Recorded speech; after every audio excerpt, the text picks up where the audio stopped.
Hey guys, and welcome to the final part of the JackFrags Counter-Strike Global Offensive overview video. In the previous parts we've covered the weapons, the animations, the graphics, pretty boring stuff really, but in this video we're looking at the gameplay, how it feels and what my overall impressions are about the game. So first off we'll start with the movement. And straight away I can tell you that a couple of days ago, when the beta was first released, the movement was pretty terrible. It felt like Left 4 Dead 2, it felt very wishy-washy, your character seemed to drift around the level, and it just wasn't very responsive. But Hidden Path, the developers, are listening, they're checking the forums, they're hearing what all the top players are saying, and within a couple of days they released a patch. And I'm happy to say now it's a lot better than it was. It's still not perfect and I'd like to see it tweaked a bit more, but it's pretty spot on. The game feels much more responsive now. It feels more like Counter-Strike rather than just another Source Engine game, so that's really good. Your character still feels rather clunky at times, but I think if they tweak the movement just a tiny bit more, it'll make you feel more agile and the whole feeling of the game will improve somewhat. So the core gameplay, the core Counter-Strike gameplay that we all know and love, is down and it feels right. So you make tactics, you split bomb sites, you use equipment, defuse bombs, it's all there. It feels like Counter-Strike, so if you're a CS player you're gonna be at home straight away. I also like the addition of casual mode. So you have two game modes, you have casual mode and competitive mode. Casual mode is great because it really helps those new players. You can jump in a game, you can put some bots on, you start with more money, more round time, you start with armor, so it's like Counter-Strike on easy mode, and that's great for the new players. Also it's got this cool function here which I'll show you now, where you can actually jump into a bot in a round. So say you die quite early on in the round and you don't want to just sit there and there's a bot on the server in casual mode. If you spectate that bot and press E, you can actually jump inside the bot and play the round, which is a really neat addition, and it's quite innovative really. I'm surprised that that's, well, I've never really seen that done before in a game, so thumbs up to that. Competitive mode is the other mode in the beta, so that's 5v5 MR15. It's competitive mode, that's what it is. I mean, you play 15 rounds, all the settings are in place, $800 start money, the round time's correct, everything looks good. It switches your team at the end of the 15th round, and also a notable change is that your score carries over now to the next half, so at the end of the game you can get more of an overall impression of how you played during the game, so that's cool. Sound in the game. So at the moment the sound in the CSGO beta is pretty bad in my opinion. There's far too much ambient noise and it's really hard to sort of pinpoint where people are running around you. All of the sounds at the moment seem to just be in the middle of the headset, so you know, I've tried it on speakers, I've tried it on 5.1, I've tried it on 2 speakers, 4 speakers, and no matter what happens, the sound is just terrible. The ambient noise takes over and the directional sound doesn't really work properly. And obviously with sound being a massive part of Counter-Strike, that needs looking into straight away and fixing. It's just really hard to tell where people are.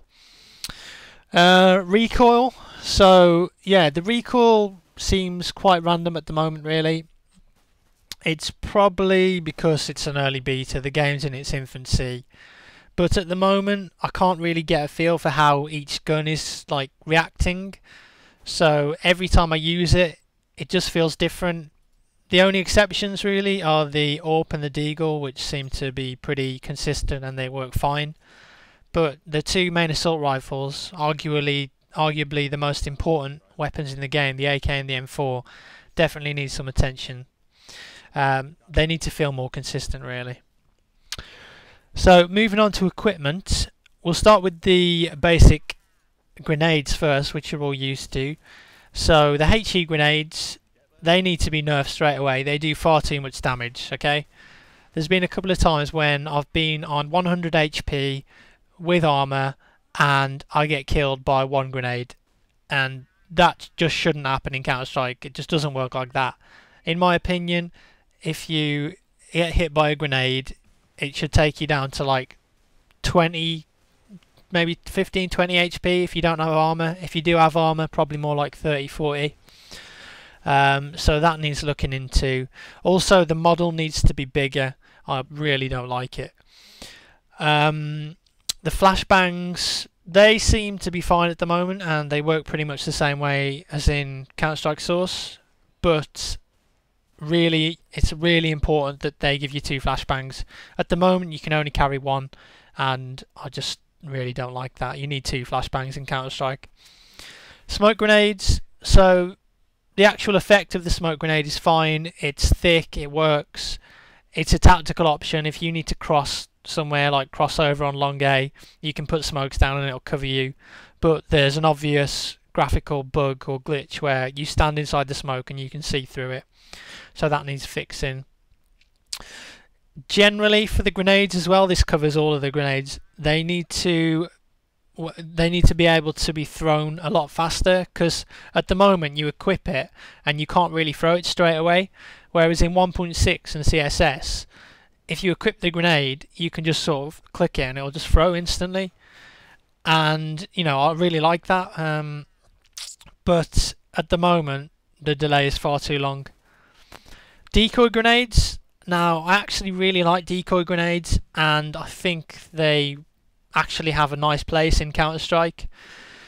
So they seem to be working correctly now as well. They emit like random sounds from the M4, the AK and the Deagle, and you know, they work. I mean, if you haven't played the game, you might think, nah, I'd never fall for that, no way, it's obviously a decoy grenade. But when you're actually in a game, in a competitive 5v5 match, every single sound alerts you, and if you don't know where players are, it can really affect the choices you make. I think there are plenty of occasions and plenty of places where decoy grenades can be used effectively. So even if it's just to cast doubt in a player's mind, especially when you're in a clutch situation where you don't really know all the details. Moving on to Molotov cocktails now. So in their current state in competitive play, if you're in a 5v5 match, so that means that there can be 10 Molotovs on the board in total. I just cannot see these fitting into Counter-Strike. So I've made 4 points to sort of summarise what I feel about them. So number 1 is the damage they do. The Molotovs last for roughly about 7 to 8 seconds, and they do around 11.4 damage per second. So as an example, if you're 100 HP and you stand in a Molotov for the full duration, you're going to end up on 20 HP. Also, the slowing effect isn't really noticeable at the moment, so I mean, you appear to be able to run at full speed through them, and they were supposed to sort of slow you down, so that, I don't think that's really working very well either. In my opinion, the damage needs to be more like 4 or 5 per second rather than 12. And also the slow effect needs to be a bit more pronounced if they're going to feature in the game. The second thing I don't like about them is exploitation. So when you counter terrorists, it's way easy to stop terrorist rushes with the Molotovs. As an example, you're playing on Dust and you're the small bomb site player, so you run down here and then you throw a Molotov into the tunnel, and that's basically going to completely stop a rush to that bomb site. On the other side of the map, you get one guy to Molotov the underpass and one to Molotov the new stairs that they've put in, and you can be pretty sure that the terrorists aren't going to rush anywhere. So with 5 on a team, it's so easy to stagger the Molotovs, and I just think you gain a massive amount of map control over a long period of time, and I just think that would make the game too imbalanced, especially on CT-sided maps like Nuke and Train, which are already pretty one-sided. So the Molotovs force terrorists to play, well, I think they will force terrorists to play passively every round, And you know, this is bad because number one, it slows the game down, so it's more boring for spectators and for players. Number two, rushes. You know, rushes at the moment are a viable tactic. Rushes work really well sometimes, even against good teams. You know, if you catch a team off guard with a good rush and you pick two players, and you're all in a bomb site, then it's highly likely that you're going to win the round. But if the CTs have Molotovs, they don't even need to fear a rush anywhere, because by the time they get to the important choke points, you've just Molotoved it, so you can stop the rush anyway. It gives the CTs way more time to set up. And when each round is so short as well, I just feel like having 5 per team is just far too strong for counter-terrorists. Maybe if they limit it to 2 per team in their current state, that would be more acceptable. That would force each team to be more tactical with where and when they throw the Molotovs, rather than throwing them for the sake of it, just because they know they have another 4 left in their team and their teammates can use them. The third thing I don't like about Molotovs is I didn't know that glass could bounce. I mean, why do Molotovs in CSGO bounce off walls? You can say, well, flashbangs and grenades bounce, but you know, that's more believable than a glass bottle not breaking as you hurl it at a concrete wall. So if Molotovs are to feature in the game, I think they need to break as soon as they come in contact with the surface, and wherever the impact point is, that's where the fire spreads. That would make throwing the Molotovs more tactical and skill based, because it would mean that they're easier to mess up, and also you need to get line of sight before you throw it, so that adds a risk factor. The fourth thing I don't like as well is, I guess you could call it old-fashioned man syndrome. I mean, I don't necessarily believe this myself, but I think adding game-changing equipment like the Molotov just doesn't fit in with Counter-Strike. The reason that Counter-Strike has been the king of competitive shooters for so many years is because it's a bread and butter skill-based team game, and one of the only ones of that sort of type remaining. There's no regenerating health, no perks, no remote control bombs. It's simply work as a team, guy shoots me or I shoot him first, aim and experience trumps overpowered equipment. That's the sort of game it is, and that's why it's brilliant. And I'm all for innovation. I'm not one of these guys that wants Counter-Strike to always stay the same, just with better graphics and the same maps and weapons. But the reason CS is so popular is because it's perfected the hardcore first-person shooter formula. And I really don't think the Molotov cocktails fit into that anywhere at all. Maybe something else instead, something different, just not this. I just can't see it happening.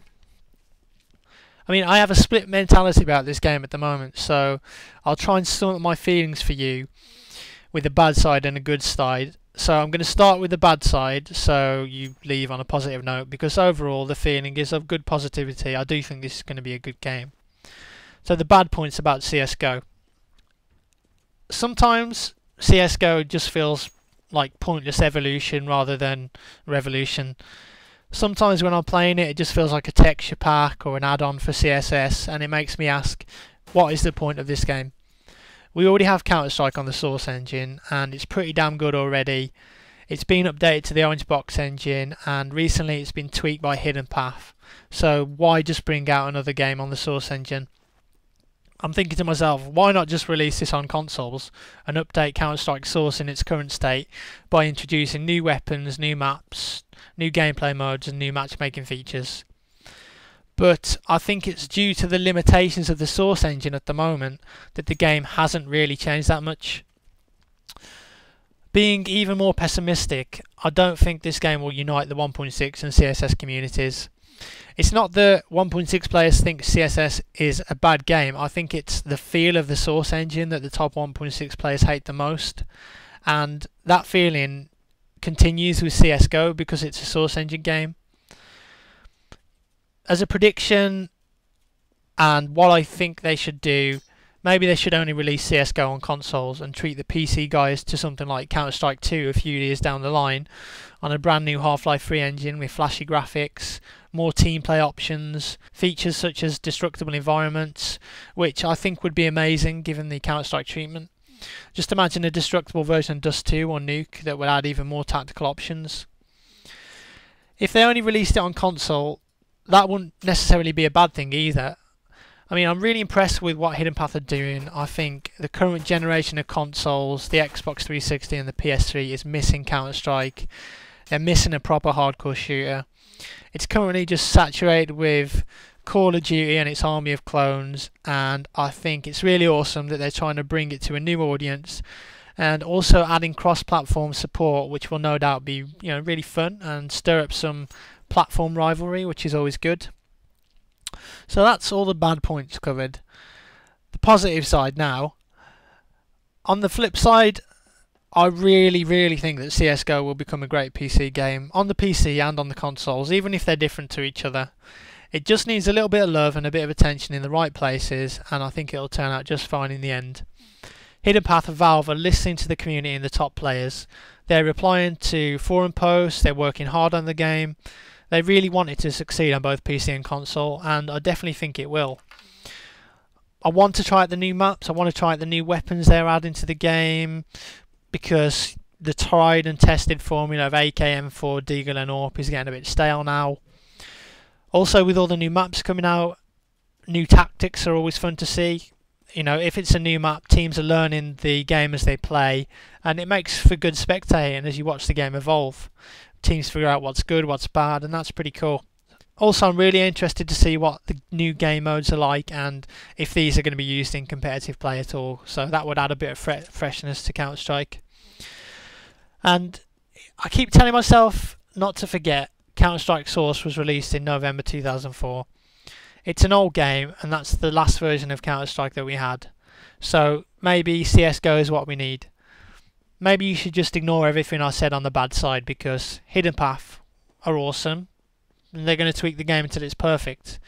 And I really believe they will. But what it all comes down to is us guys, the community, and the want for this to be the #1 competitive game when it's released. So if you've got an idea, if you find a bug, an exploit, if you want to say anything, get on the forums, get on Twitter, and let the developers know, because they are trying to make this game a really good version of Counter-Strike, and I'm sure that they'll manage to do that. Okay, so that's pretty much the video overview wrapped up. I hope you enjoyed watching all 4 parts, and I'll see you again soon.